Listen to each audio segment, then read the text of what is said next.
Before we get into today's edition of Just the Truth, Mike Lindell sent me a note yesterday. He has a special for the 6-piece towel set, $25 when you use promo code Joey. Just go to mypillow.com, use promo code Joey. You'll get the $25 offer on the 6-piece towel set, and I promise you, these will be the most comfortable, the most absorbent towels that you own. mypillow.com, use promo code Joey, get the 6-piece towel set for just $25. Thanks for joining me in the PhD Weight Loss and Nutrition Studio. To lose weight for the last time, visit myphdweightloss.com.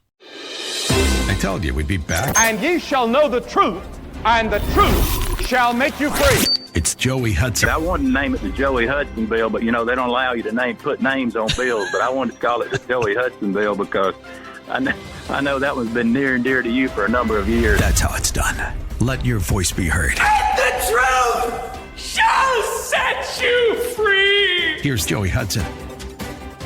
The New York Post says a Pakistani man with alleged ties to Iran plotted to hire hitmen to assassinate former President Donald Trump and other U.S. politicians, according to a federal criminal complaint. We have the details for you here today. Vice President Kamala Harris named Minnesota Governor Tim Walz as her running mate as they came out swinging in Philadelphia last night. And Democrats are terrified of the idea that Donald Trump will return to the Oval Office, and their obsession with Trump will allow them to do anything to keep him from returning to the White House. Let's take a look at what that could mean for November the 5th. And in a surprising development in the deep blue state of New York, President Trump has moved into the lead among Jewish voters in a state that the Democrats must win to keep control of the White House. So it's official, the ticket is set, and we now know what we'll be facing on November the 5th. Vice President Kamala Harris named Minnesota Governor Tim Walz as her running mate. The Democrat governor is not a household name,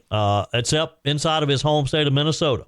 So in the hours after the vice president named the former longtime congressman, two-term governor, as a running mate, the Harris campaign instantly began to showcase America who Mr. Walz is. His biography was blasted out on social media platforms, including Instagram and X, and the Harris campaign spotlighted the governor in a new video that was released yesterday as well. Vice President Walz last night were in Philadelphia, Pennsylvania, the largest city in Pennsylvania, to kick off a jam-packed campaign swing through key battleground states over the next few days.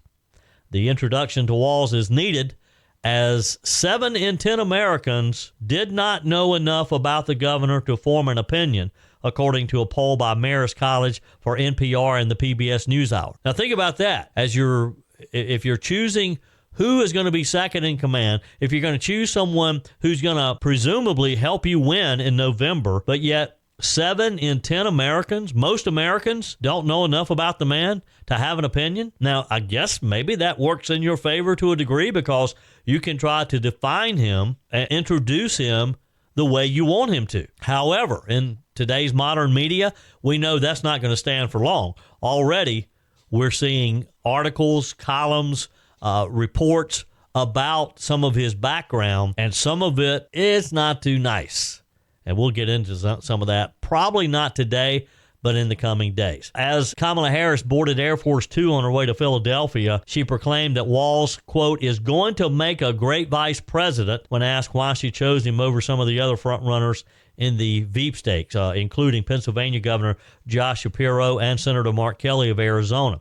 Shapiro addressed the crowd there in Philadelphia last night. Of course, he was in the final 2 being considered. It kind of came down between Shapiro and Governor Walz. Shapiro opened up yesterday's rally in Philadelphia, where he reminded us what his party stands for and what we're facing in November. We remember here in Philly what it was like when Donald Trump was our president. We remember when he was president, it was more chaos, fewer jobs, and less freedom. You see, Philly, I know y'all, we walk around with a little bit of a chip on our shoulder because we remember, right? And we remember that it was Donald Trump that ripped away the freedom of millions of American women to make decisions over their own body.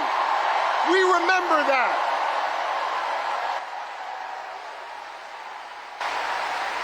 We remember that. We're not going back. We are not going back. You're right. Not going back. I don't want to go back, but let's go back for a second. Just remember. Let's just remember, because I think there's some folks out there that still have a little bit of brain fog, having a hard time remembering what it was like. Now listen, he brought all that chaos and limited our freedoms back when he was president, and let's be honest, didn't know what the hell he was doing. He didn't. But this is serious, gang. He knows what he's doing now. He does. And the Supreme Court that he packed, the Supreme Court that he has packed has ruled that he is above the law. He is outside of the law. And now he's got a clear plan. They all wrote it down in that whole Project 2025 thing. And they got a clear plan to take away more of our freedoms. They got a clear plan to use the Justice Department to go against our enemies. They got a clear plan to isolate us in the world. And let me tell you something, I ain't going back. I am not going back. I watched most of this yesterday, so you didn't have to. And I'm sitting there thinking, what is he talking about? And this is what is so frustrating for me. How can he stand at that podium and claim that Donald Trump took our freedom away?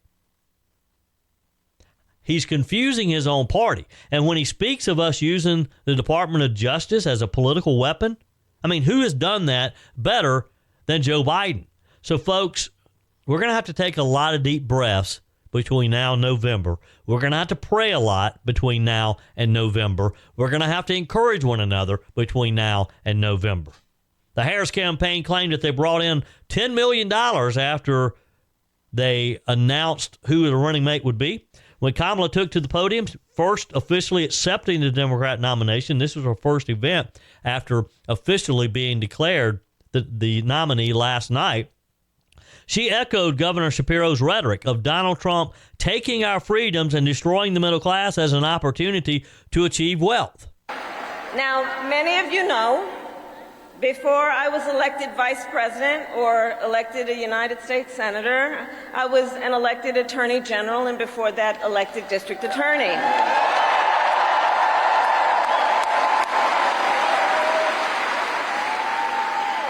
And before that, I was a courtroom prosecutor. So in those roles, I took on perpetrators of all kinds. Predators who abused women. Fraudsters who scammed consumers. Cheaters who broke the rules for their own gain. So hear me when I say, I know Donald Trump's type.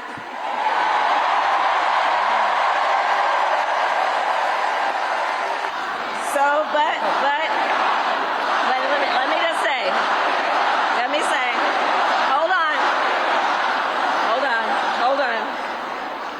This campaign, our campaign, is not just a fight against Donald Trump. Our campaign, this campaign, is a fight for the future. It's a fight for the future. In Pennsylvania, we fight for a future with affordable housing, affordable health care, affordable child care, paid leave. We fight for a future where we build a broad-based economy, where every American has the opportunity to own a home, to start a business, and to build wealth. We fight for a future where we bring down prices that are still too high and lower the cost of living for America's families. So that the chance not just to get by, but to get ahead. We fight for a future where we defend our most fundamental freedoms. The freedom to vote.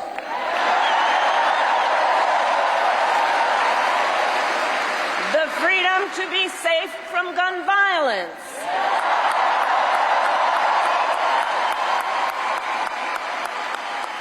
The freedom to love who you love openly and with pride.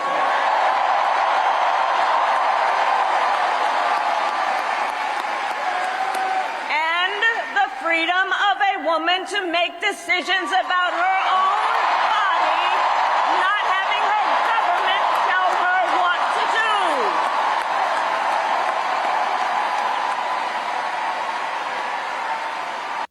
And for me, it's a simple choice between a party represented by Kamala Harris, who believes that the unborn should be able to be destroyed, that a young woman should have the choice to take a life, versus the party of Donald Trump, who believes that the unborn's life is worthy, that the unborn's life should be protected.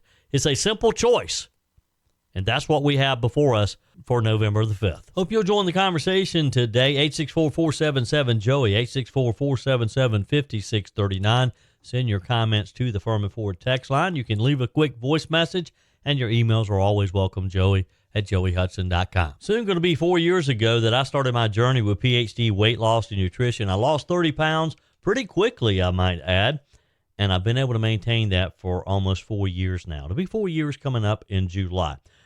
If this is the year that you have decided that you're going to get healthy, that you're going to lose that weight, that visceral fat that's so damaging around your waist, then now's the time to start. Let me encourage you to make that call today. 864-252-4925. Set up your initial consultation with PhD Weight Loss and Nutrition. Boy, am I glad that I met Dr. Ashley Lucas 4 years ago, and that she got me on the right path to getting healthy.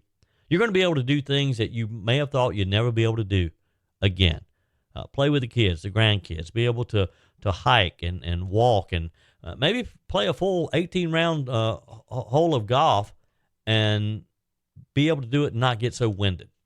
Because when you take that excess weight off, you're just going to feel better. You're going to be able to focus. You're going to be able to sleep better. Your overall health is just going to be improved. 864-252-4925. Call, set up your initial consultation. Find them online at myphdweightloss.com. PhD Weight Loss and Nutrition, the official partner of the Clemson Tigers. For those of you who live in the upstate of South Carolina, there's going to be a great Trump boat parade coming up on Lake Kiowee, August the 24th. Now, I kind of vaguely knew that this was coming up. We were talking about probably joining some friends of ours, the Caissons, and just riding with them in their pontoon that day. They did this 4 years ago, and there was like 600 plus boats. I mean, it was pretty big. And so there's a group now trying to turn this into like one of the largest, if not the largest, Trump parades, boat parades that we have seen. So they've really started to organize it, and we're looking forward to it. But my buddy Mike Gallagher, someone texted him during his show yesterday saying, "Hey, Gallagher," because he was headed this way. He was coming this weekend. And they said, "Hey, Gallagher, why don't you wait a couple weekends and come and be part of the boat parade on Lake Kiowee?" So he's texting me saying, "You know about this boat parade?" Well, yes, Mike, we do know about it. We're planning to participate in it. Well, why haven't you shown me? Well, I really didn't think about it. I want to come. I want to come. I'm not going to come this weekend. I'm going to wait and come. And then we start talking about, well, can we put some flags up? Can we kind of put information about the radio station up on the pontoon? And so it's turned into a whole big thing now to where we're going to have sponsors involved, and Mike wants to live stream from the pontoon that day. So anyway, it's going to be fun. And if you're planning to be a part of the boat parade. Love to hear from you. You can text me. You can email me, joey@joeyhudson.com. And, maybe we'll see you on Lake Kiowee on August the 24th. Breaking news yesterday as we learn about a Pakistani man with ties to the Iranian government who sought to carry out a political assassination in the U.S., a case that was investigated weeks before a gunman tried to kill former President Donald Trump at a Pennsylvania campaign rally. Asif Merchant, 46-year-old, he traveled to New York City and worked with a hitman to carry out the assassinations in late August or early September, federal prosecutors said in a court complaint. The complaint says that the plot was intended to target high-ranking U.S. officials, potentially including Donald Trump. U.S. Attorney Breon Peace for the Eastern District of New York said in the statement, working on behalf of others overseas, Merchant planned the murder of U.S. government officials on American soil.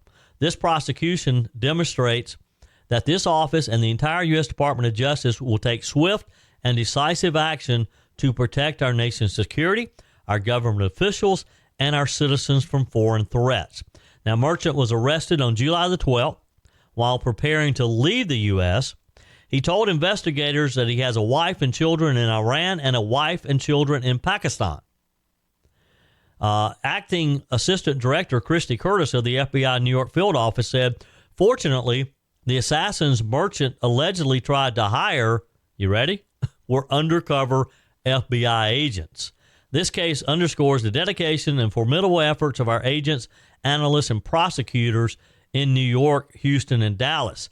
Their success in neutralizing this threat not only prevented a tragic outcome, but also reaffirms the FBI's commitment to protecting our nation and its citizens from both domestic and international threats. So this guy just picked the wrong people. And this, I think, is sort of what we have to keep in mind, too. I was talking with a buddy of mine yesterday who has a friend who's retired military and retired at a pretty high level. And he said that he had lunch with his friend just recently, and he was trying to get his military buddy to share secrets with him. And, of course, even though the guys were retired, he was at a very high level, and he still has classified information that he still can't disclose. But he did talk about how the average American, how we don't understand the threats that are uncovered, he said, on a daily basis. He said that pretty much daily there's an attempt on some government official's life. There's a plot that's uncovered on an attack on a water system, for example, or part of an electrical grid. And he said that that's just how good our military is, and whether we like it or not, how good the FBI and the CIA are, how effective they can be. Now, this guy, Asif Merchant, alleged foiled plot has no ties to the shooting of Trump, we're told, in Butler, Pennsylvania. Investigators said that targets included people on both sides and not just Trump. So evidently people both in the Democrat Party and Republican Party, these terrorists and potential assassinations were not partisan, or were nonpartisan, I guess I should say. Security concerns related to President Trump and his former advisors have been raised before about possible retaliation from Tehran, for example, for the 2020 airstrikes that killed Soleimani, a commander in the Iran's Islamic Revolutionary Guard. The Iranian permanent mission to the United Nations told Fox News Digital, "We have not received any reports on this matter from the U.S. government. However, it is evident that the modus operandi in question contradicts the Iranian government's policy of legally prosecuting the murderer of General Soleimani." U.S. Attorney General Merrick Garland said that the Justice Department has been working to counter Iran's brazen and unrelenting efforts to retaliate against American government officials for the killing of Soleimani. Garland went on to say the Justice Department has brought multiple cases against individuals working on behalf of the Iranian government to lethally target Americans in the U.S. But as I said last week, we expect that these threats will continue and that these cases will not be the last. And that's the thing, again, getting back to what I mentioned a minute ago, that we have to give credit to our military operations and to the FBI and CIA and other members of the intelligence field who keep us safe, who uncover these plots, things that we never even know are happening, things that we may never know are happening. Merrick Garland said, I do want to recognize that in the wake of the attempted assassination of former President Trump last month, the American people are more aware than ever about the seriousness of the threats facing our public officials. He said, while our investigation into the attempted assassination remains ongoing, as the FBI has stated multiple times, we have not found any evidence that the shooter had accomplices or co-conspirators, either foreign or domestic. We may never know exactly what happened in Butler, Pennsylvania. But I still have to think that this young 20-year-old had to have had some guidance from somewhere, don't you? Does a 20-year-old, is he able to plan what amounted to an assassination attempt, one that was almost successful? Was it just the perfect storm of things that went wrong that day? Which, by the way, the Secret Service are kind of admitting that to a degree, that there were so many things that went wrong that day because they had gotten a little lax. They'd gotten a little too comfortable. But still, you think this guy, this young kid, didn't have someone helping him or someone who was involved with him, kind of watching his back that day? This back to this Pakistani, who he said to arrived in New York City from Texas in April with the intention of hiring a hitman to kill political figures in the U.S. He contacted someone he believed would help him, but the person contacted the FBI and began working for the agency as a confidential source. Merchant allegedly told the source that the people who will be targeted are the ones who are hurting Pakistan and the world, the Muslim world. These are not normal people, he said. He requested 25 men who could perform a protest as a distraction after a murder occurred, and a woman to do recognizant, court document state. He allegedly met with the source several times, stated he wanted him to do three things: steal documents or USB drives from one victim's home, plan protests at political rallies, and carry out assassinations. At one meeting, he allegedly told the source that the work was not a one-time opportunity and allegedly made a finger gun motion with his hand, meaning there's going to be a list of people that I want you to assassinate. The court document shows that during a meeting, that merchant spoke with this party back home with whom he was working with while planning for several scenarios. He also used coded language to communicate his plans, saying T-shirt meant protest, which he described as the lightest work that would be involved. Flannel shirt would mean stealing, which was heavier work, and fleece jacket, the heaviest work, would mean the third task, commit the act of the game, indicating the assassination. So they have this code language. The phrase denim jacket, for example, referred to sending money. Merchant allegedly met with undercover law enforcement officers and said he wanted to commit the killing in the last week of August or first week of September. He paid $5,000 in advance. Look, not to make light of this, $5,000 doesn't seem a lot of money to want a high-ranking government official assassinated. Whether you're replacing a broken appliance or maybe you're just upgrading, you're totally remodeling the kitchen, when it's time to get those new appliances, when you're ready for them, you don't want to have to wait weeks or even months to get started using them, right? Well, that's not the case when you shop with my friends at Discounted Appliance Warehouse. With over 11,000 square feet and 1,500 appliances at any given time, you can buy today and use today quite often. I'm talking about shopping with my friends at Discounted Appliance Warehouse in Pickens. It's worth the short drive over to Pickens. Jeff, Johnny, Kyle, the whole team over there, they'll take good care of you. They have an award-winning service department, expert installation, extended warranties, and at Discounted Appliance Warehouse, they treat you like family. You're more than just a credit card swipe to all the team over there. Discounted Appliance Warehouse, they're proud to offer Speed Queen, the only washer and dryers with manufacturer's warranties that cover parts and labor.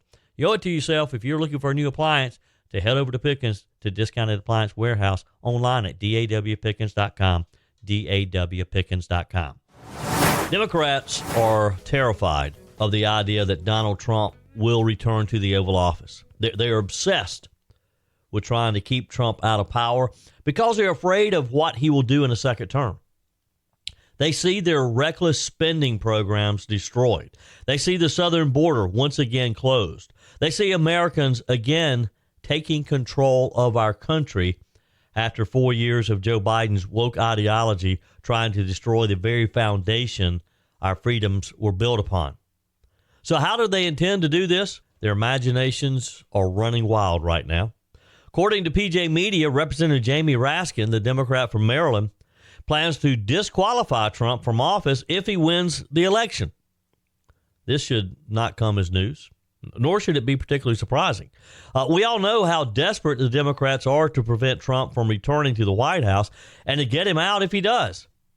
PJ Media cites footage of Representative Raskin explaining how Democrats will cite Section 3 of the 14th Amendment to justify Trump's removal, fully accepting that it could lead to a civil war. In Wokeness, posted on X, Congressman Jamie Raskin says even if Trump wins, they'll disqualify him on January 6, 2025 under Article 14A. Marissa Hansen, Section 3 of the 14th Amendment prohibits former government officials from holding public office again if they have engaged in insurrection or rebellion against the United States government. Again, posted on X. Breitbart explained Section 3 of the 14th Amendment was adopted after the Civil War to bar former Confederates from holding federal office. Trump haters on both the left and the right tried to argue that Trump had committed insurrection under the language of that section and therefore was barred from running for president again. They pointed out that several Democrat states excluded Trump from primary election ballots until the Supreme Court, unanimously, by the way, ruled against him back in March, holding that Congress is responsible for enforcing Section 3 of the 14th Amendment and not the states. Which leads us to the next question. What if they fail to remove or disqualify Trump from office? They will try to prevent him from governing by endless lawsuits challenging every act his administration takes. CNN's already reported on some of the plans. They had an extensive column yesterday explaining that if Donald Trump is elected, he'll take office next year, having learned lessons from 4 years of legal battles in his first term. Remember, it seemed like everything Trump did was challenged by some outlying group who just had a little money and some time on their hands. CNN writes, upon taking office 4 years ago, Trump was inexperienced. He had inexperienced personnel. They called it slapdash policymaking, and his own indifference as to how the federal government worked made his agenda especially vulnerable to legal challenges. They write, the 2024 Republican nominee already has a clear idea of how he'd jumpstart a second term with plans to immediately enact hardline immigration policies and to dismantle civil service protections for thousands of federal employees. They go on to write, his allies, including the influential conservative organizations that have participated in the endeavor known as Project 2025, have crafted policy papers and vetted potential Trump-aligned staff that could swiftly be hired to the federal government so that his vision could be quickly and effectively implemented. Now, you have to keep in mind, too, this is my editorial here. Trump has distanced himself from Project 2025, but many of his policies and goals overlap with the work that they've done. And basically, Project 2025 has just been a group from the Heritage Foundation and literally like 100 other conservative think tanks coming up with a plan that they can put into action very quickly upon Trump being inaugurated next January. So there's no time lost of trying to come up with the right people in the right places. Washington Attorney General Bob Ferguson told CNN, honestly, the Trump administration was often sloppy in the way they rolled out these executive orders, including the first Muslim travel ban, referring, of course, to the Trump ban on migrants from several Muslim-majority countries that was the target of one of nearly 100 lawsuits brought by the Evergreen State against the Trump administration. Remember that one? Ferguson said that his office was building the airplane as we were flying it at the time. Now the Washington Democrat who's running for governor, and it's even more dangerous, has spent the last year pulling together a legal playbook so that his successor will be ready to hit the ground running in the event Trump wins again. Now think about that for a minute. You have a state attorney general who for a year now has been preparing for another Donald Trump administration. That's how obsessed they are with Donald Trump. Those kinds of preparations, researching case law, writing memos, shifting around staff. Already hiring people, getting ready to challenge a Trump administration. According to CNN, these types of things are being done across the country by liberal advocacy groups. Some of the blue states are using their own personnel to get geared up, ready to go as well, just like Washington State. They're thinking through the kinds of plaintiffs that they would recruit. They're already thinking about where in the country they'd file their lawsuits, how they'd shape their legal arguments to adjust for how the judicial landscape has changed in the last few years because of the conservative judges that Donald Trump appointed. They have a different U.S. Supreme Court now than they did early on in the former Trump administration. Deepa Alagasan, who leads the litigation team at the International Refugee Assistance Project, said, "We have every reason to believe this time around that in the same way that we learned lessons, that the officials and strategists who would make up the second Trump administration also have a more sophisticated playbook." When Trump took office, her organization did not have any in-house litigators, but its experience litigating the travel ban helped convince the refugee group that it needed to set up its own team, which now has grown to 10 attorneys. Several other advocacy organizations told CNN that the number of lawyers they employ or work with has grown exponentially since the beginning of Trump's first presidency. So they have built an army of attorneys who have spent the years of the Biden administration preparing for another Trump administration and ready to spend millions of dollars trying to thwart anything that Donald Trump does. Elizabeth Taylor, the executive director of the National Health Law Program, says staffing is a huge part of being prepared. It's going to take teams to be ready to challenge things that are going to come at us fast.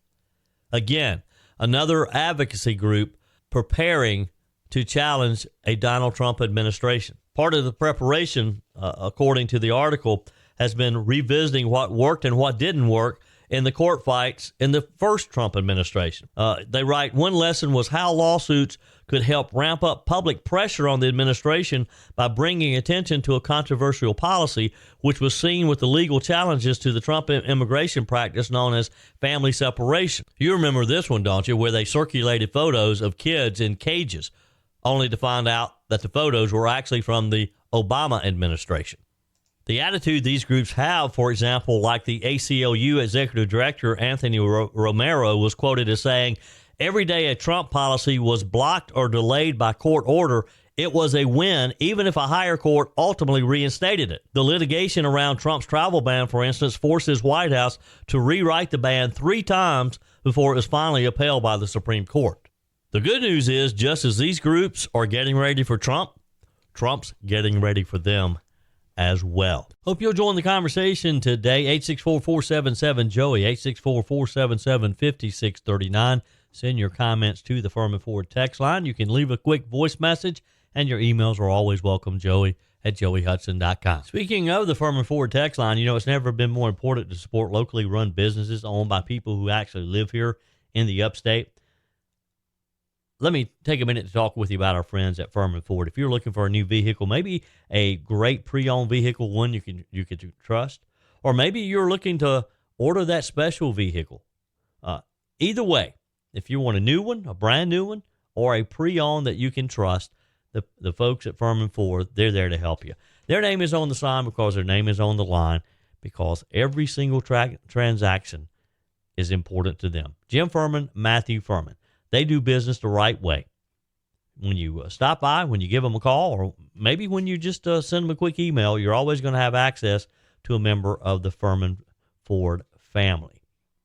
And by the way, they also offer great service, and you're not going to have to wait weeks and weeks to get it done. And you do not have had to purchase your vehicle at Firmin Ford. Doesn't even have to be a Ford. They service all makes and models. Visit my friends at Firmin Ford online at firminford.com, firminford.com.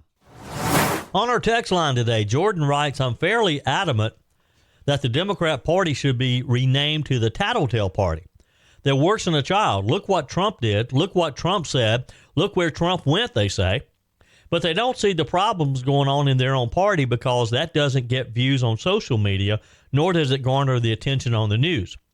Welcome to the bandwagon generation, where if everyone is doing it, we have to do it as well just to stay relevant. Malcolm X said the media is the most powerful entity on earth. They have the power to make the innocent guilty and to make the guilty innocent, and that's power because they control the minds of the masses. You're so right, Jordan. Appreciate your text. Yours is welcome as well. You can also send me an email, joey@joeyhudson.com. Texter says, Joey, what is the saying? Nothing like a war for the economy.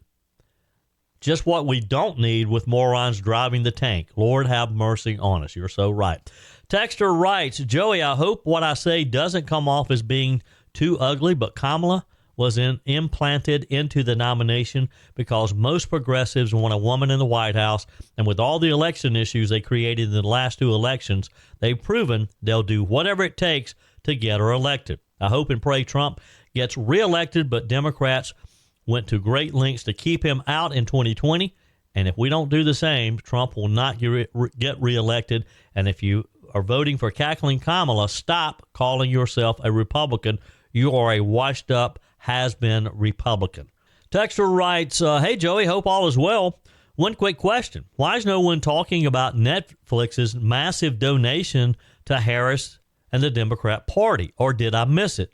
Dom in Illinois. Well, Dom, no, you didn't miss it. You know, I really hadn't talked about it that much because, yes, it happened. What was it, like $4 million? But what are we going to do about it? I guess the only thing we can do is if we feel strongly enough about it, and if we subscribe to Netflix, we'll cancel the subscription. Now, I know some had said, well, we need to boycott Netflix. Boycotts don't work. Because first off, you never get enough people to participate. Secondly, the owners and the powers that be within Netflix, they were willing to take a gamble that they can give this donation and that there's not enough people who are going to take action that they're even going to bother them. Did they lose some subscribers? Probably so. Did they lose enough to make a difference? They won't even miss them. So the whole idea that, well, let's get all indignant with Netflix, I don't know that it does any good. I don't know that if Netflix cared, they would not have made the donation to begin with. The fact that they made the donation kind of tells you Netflix doesn't care what you and I think about it.